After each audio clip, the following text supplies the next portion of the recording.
And look, we're all on there. Okay. Welcome to All Good Things and All Good Time. This is an interview with my friend Yervon Agobian. How's it?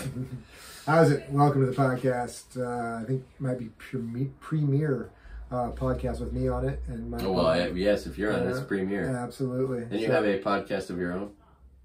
Wow, just jumping right into it. Oh, dear. Just ruthless. Yeah, I'll sell myself. Green Dog Blitz.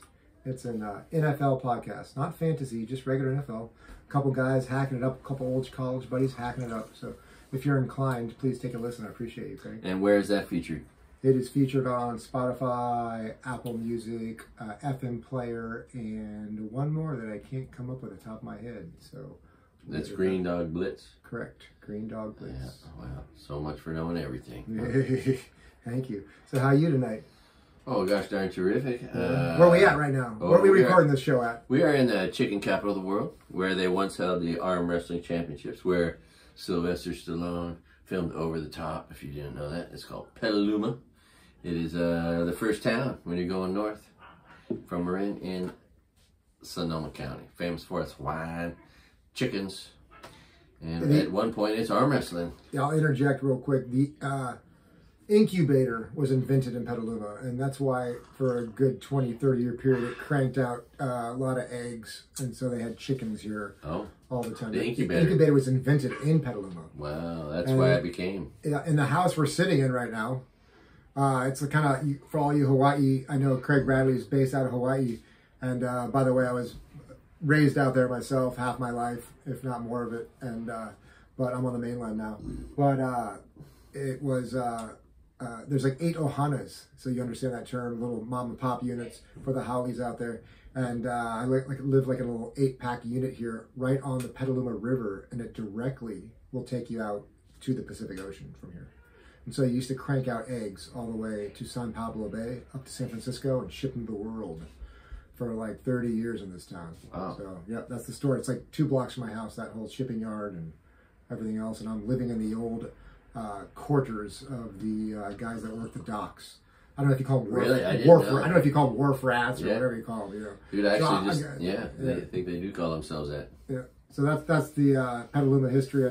I've only been here 10 years myself, so I'm not going to act like an expert, but I know a small kind. And where were you born and raised?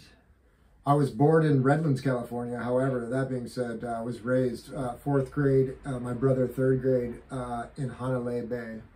Proud Kauai, Garden Isle. Fucking loved it my whole life. And what brought you there? Your mom. My mother. Yeah, she had. What's her story? Whew, do we have time? Well, I mean, you know, hit the highlights. Are we talking and story? how you ended up? Okay.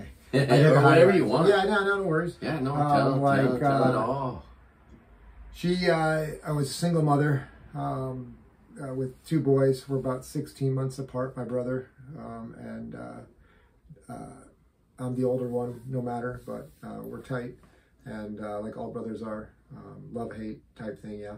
And my mom, I guess according to her terminology, was my father wasn't a nice man, so she left him about 8 months into my brother's birth, and me being about 1.5 years, and never looked back. And she left a note on the counter, is all she told me about it, is all the info I got from her in the middle of the night, and then called her brother, who came from, I think, Indiana at the time, and got a U-Haul and packed her up in the middle of the night, and she bailed. Wow. That was it. Yeah, I think Pop. And you never saw your dad? Never since then. I had some inclinations to look him up, like everybody else, curiosity. A lot of the time, pride got in the way. Maybe a lot of the time, just scared to what I want to see, or just that chip on my shoulder I was holding on to. That was the reason, perhaps, and I didn't want to lose that chip. Yeah. You know, but now I'm old. Curious, I say that with a joke. Are you curious? No, he died about 2 years ago. Oh, he did? Yep. Wow. And I didn't know that much. He had 3 sons before he met my mother. So I've got officially 3 half-brothers. Half-brothers. And you ever met any of those? One of them, I looked them up when my mom was still alive, and she has passed away now about 10 years.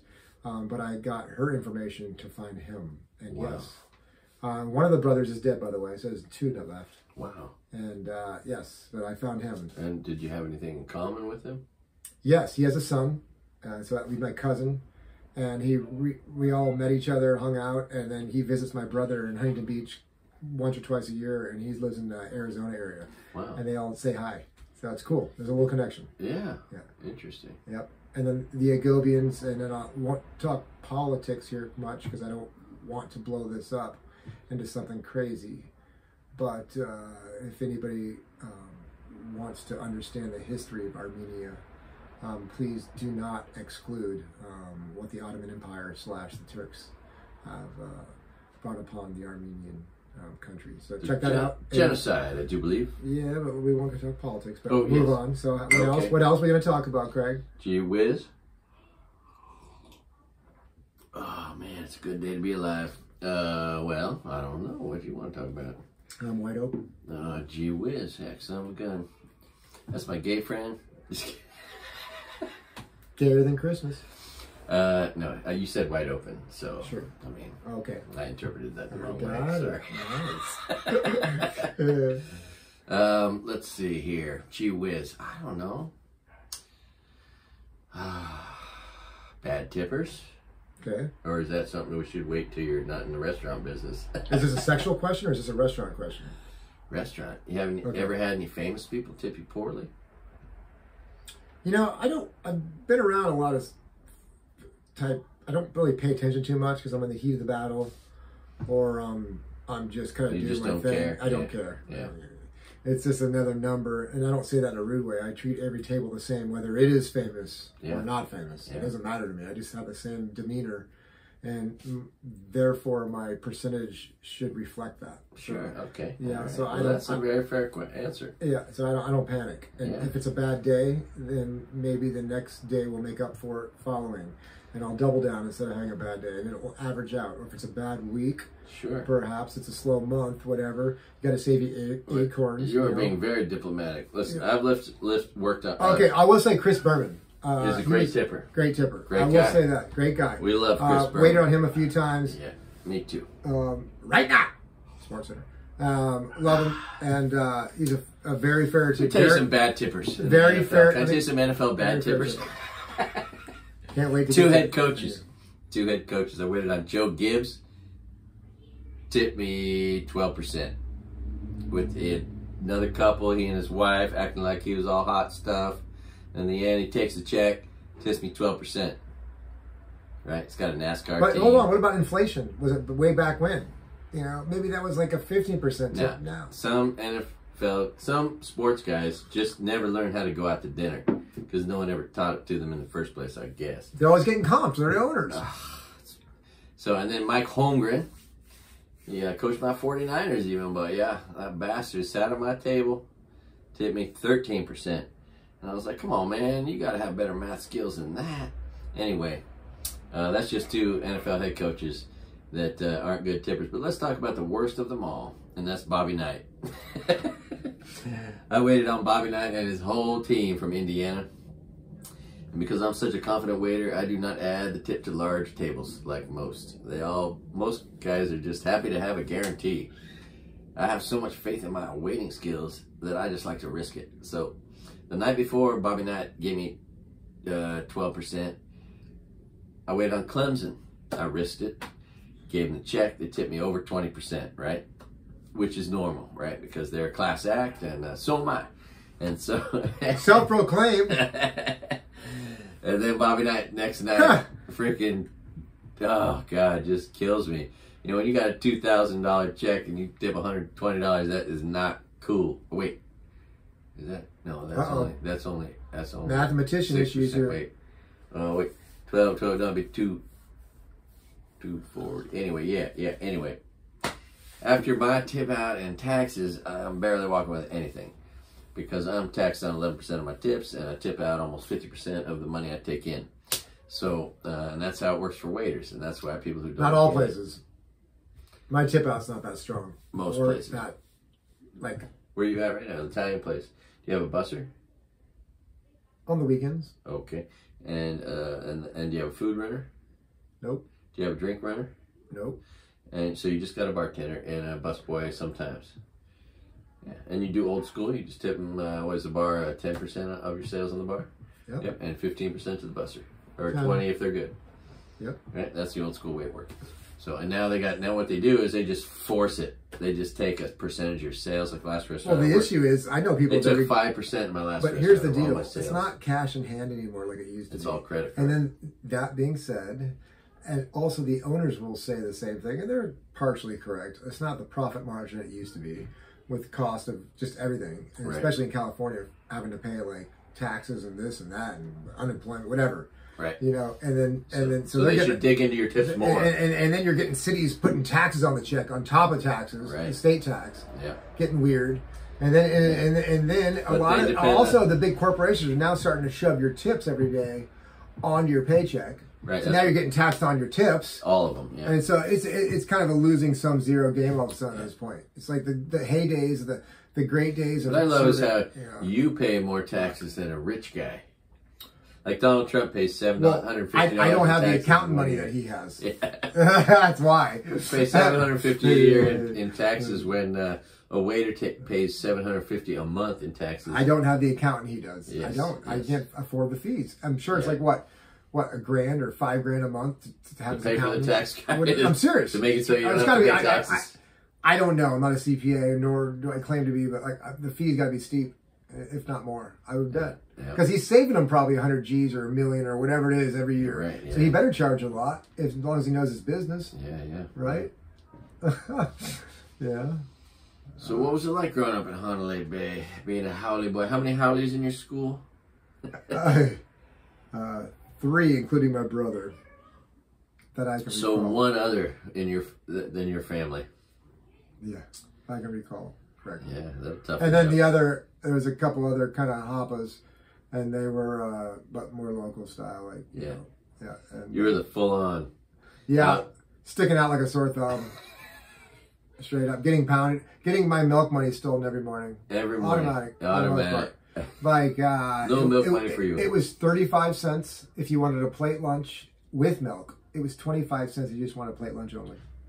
That was the cost, elementary school. Wow. So I would get sent to school with 35 cents in my pocket, me and my brother. And I got shaken down for a lot of times. But we handled, we made it work. Yeah, and then even if I did buy it, they'd still come by and scoop shit off my plate and fuck with me. Straight up. And did that go on forever? Was there ever a time when... No, there's a breaking point. And it's just like, all of a sudden, you're the fucking worst guy in the world. Then next thing you're their fucking Ohana. You're like, oh, okay, all right. They just get done fucking with you long enough. How long did that take? And you just put it up. You just got to fucking stiff arm it for a while. And you're like, fuck you guys. Like, oh, we're doing this, all right. That'll make you resilient, won't it? God damn. For better or worse. You know that, cause. I tell you what. So, you were ranked 147th in the nation in tennis when you were 16? Some point, yeah, 17, 16, somewhere in there. That's pretty badass. Yeah, it was as a junior, so not pro. So and you went to the Nick Bollettieri tennis school? Nobody freak out, no pro here. But I did. I got raised playing tennis. Actually, I played at Honolulu Bay Resort, HBR in Princeville. So I grew up in Honolulu. Mm-hmm. And during the summers, the waves kind of sucked in Honolulu, and because the winters crank. Yeah. And summertime, we played tennis. Me and my brother. Yeah, we got good. And, your brother a good tennis player too? Yeah, he's probably a little better than me. Really? Yeah. Wow. And did he go to the Bollettieri school too? He did before me. He did. Wow. He went for a year. I went for 6 months. But I went to a couple other crazy places that only tennis players would know. It's like Dennis Vandermeer. I think it was what was it called? I'll come up with it. It was in South Carolina in Hilton Head, and there was an accelerated program for a couple weeks, and then also going to John Newcomb Tennis Ranch in San Antonio, Texas. New Braunfels, more specifically. Yeah. Did that for like 4 months, and nice. Yeah, made my rounds a little bit. It was fun. Nice. Yeah, tennis is great. Tennis players have fuzzier balls. Yes, we're just getting started. So you went to a pretty interesting boarding school, did you not? Yeah, I suppose you could say it was interesting. It's changed names over the years. What was it called then? It was called Robert Louis Stevenson. And where was that located? Pebble Beach, no kidding. California. It was an interesting spot, to say the least. And then now the name, I think, officially is Stevenson. How many students there? You know, that's a good question. I'm trying to think. It's boarding and it's not just snooty boarding. It's also got day students, so plenty locals. And there was from the 17-mile drive. Just what, Carmel, Pacific Grove, you know, Monterey, you know, that whole scene right there. And PG's right down the road, and I mean Pacific Grove. And like, it was interesting. Foggy mornings. I went there for 3 years, 9th, 10th, and 12th. And so it was fun time. 11th grade, that's when I did all that tennis break-off stuff. And it was fun. Yeah, no complaints. Nice. Yeah, it was foggy mornings, a lot of golf courses, seals barking at night. Wow. You know, it was about to answer your question earlier, I think it was about 69 day students maybe, or boarding students, excuse me. And then the rest were day students, probably maybe double that. And that was about it, so pretty small. It was chill. Expensive. And your mom started out a struggling, hard-working single mom. Then she got an opportunity in selling timeshares. That's Is that right? That's correct. And what happened when she became a timeshare selling woman? Well, And how many women were in the business when she started? Right, yeah, that's a great question. We're talking kind of like, yeah, good call. I'm trying to think of the age here, 80s, mid-80s, if not early 80s-ish. How old were you when that job started? Ooh, I was just in 4th grade, maybe. Is that when you moved to Honolulu Bay? Yep. Same time? But here's the backstory. There's always a backstory to the husband, story. right? Yeah, she had bailed my original father, we talked about aforementioned earlier, right? And then ended up busting 2 jobs, just being a super mom, kicking ass. Had a babysitter for a little bit. She was a cool gal from Norway, if I remember her correctly. The country of Norway. She was cool. And watched us for a while when she was working double shifts. She was a cocktail waitress at night and taught, I guess, special ed, it's called now. It was, I don't know what the term was back then. Yeah. So she was a special ed teacher during the day and worked nights. And it would moonlight on the weekends and stuff. Whoa. Yeah. And then the kind of place where it was like the stocking nets in the cocktail tray and the black bunny outfit kind of thing. You know, it's a steakhouse. Yeah, I did that. And that was in Ventura, California. And where we had bounced around when I was born in Redlands before we moved to Hawaii.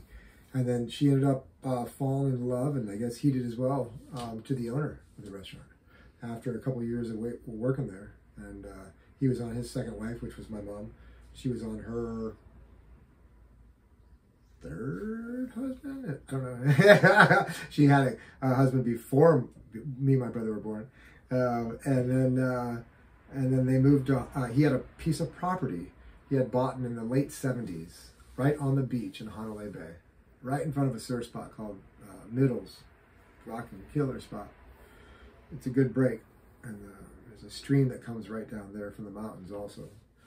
And yeah, he bought a piece of property in the late 70s. And then when he retired, he decided to sell his restaurant. He was a Korean War veteran. And he was enlisted in the Morse code division, and there is no Morse code anymore. And he was a Morse code correspondent in the Korean War. Wow. Came back, born and raised in like SoCal. Came back from the war, got a loan, VA, house in Laguna Beach, raised a family. Maybe didn't work out, bailed them, and after the daughters were off high school, and then met my mom shortly after. Like I said, whatever after, not shortly, but I don't know the time frame. Yeah. Without thinking about it too much. And then so he ended up having a little bit of money after the war and everything, and selling his house in Laguna. And he also had like a deal that went in his favor. The person didn't close escrow and he got money on it. Oh. And then when he was visiting his daughter, who was like in the hippie movement in the late 70s, she was in Honolulu Bay, the YMCA camp out there. In Iena. Wow. The road there, yeah. Wow. You can look it up on YouTube. It's a movie. Yeah. Out there in Hawaii. Honolulu is the 3rd to last town on the North Shore before the road runs out, and then you cannot go around the other side, a quarter of the island. Wow. Yes. Is that when the Pili Coast is? Correct. Yep. Interesting. Yeah. And so, but what? So back on track. What were we talking about? Growing up, no one's listening anymore. With now. Forgot it. No, with a hard working single mom. Not this way. That made all the sacrifices. I don't think you even got to where she started working. Oh, good timeshare. Hold there. Thanks for getting back on track. Right? So yeah. So the timeshare angle came from. Sorry for. So she was. Long story short, she was a housewife for like 6 months, and she's like, "Never done this before. I'm over it. Like, not my style." And then she's like, applied for her real estate license, which you need to sell timeshare in the United States of America, and got it easy. And there was only like one other gal at the time in the shop, and it took her like 4 months on the North Shore in the office, like sales women, not men. Right. Yeah, it was like a crew of like 14 of them, 12, super like sharky as you can think, like this just a rung up or knew how to write upside down. A rung up or a rung down from used car salesmen. So right. Shit was raw. Yeah, they were pitching heat and just doing it all. You know, and but no matter, she embraced it, and for like 20 years became like a legend in the industry, and bounced around between Kauai, Maui, and Cabo San Lucas, and just killed it every year she was at. So and then went through another husband after that. Record setting. And she's cool as hell. And I say that in a nice way, not going through them, but just they're all long relationships with each one of them. But she was a character. Yeah. And so she was a self-made woman from that point on. Absolutely. What kind of money do you think she made? I think if I looked way back, I mean, it's been a while. It's been dead 10 years now. But I think I cashed helped her out with her IRS check one time, and it was, I think, $248 was what I seen. Yeah. Or $237. $250 a year. $237, somewhere in there. As a hard-working mom. But that was back in the day. Right. Could be so much more today if she was working today. Oh, God, I wish I had that kind of money like that. What was the name of your elementary school? Honolulu Elementary, right there. And then, right next to the valley. And then you spent all 4 years in Pebble Beach? Three or four. Yeah, 3 or 4. 11th grade, I broke off to the tennis thing. Oh, the Bullet Terry stuff. Yeah, oh, wow. And the Vandermeer. And all that was financed by your hard-working mom. Right. Who was a kick-ass timeshare. And it wasn't all, like 248, the 237 was like a max. Like we're talking more like probably 181 or 170 consistently, but still that's super solid. Like even right now with inflation. Oh, it's great money. But, and then the boarding schools are cheap and all the lessons. In the 80s and 90s. My God, yeah. What year did you graduate high school? 92. 92, okay.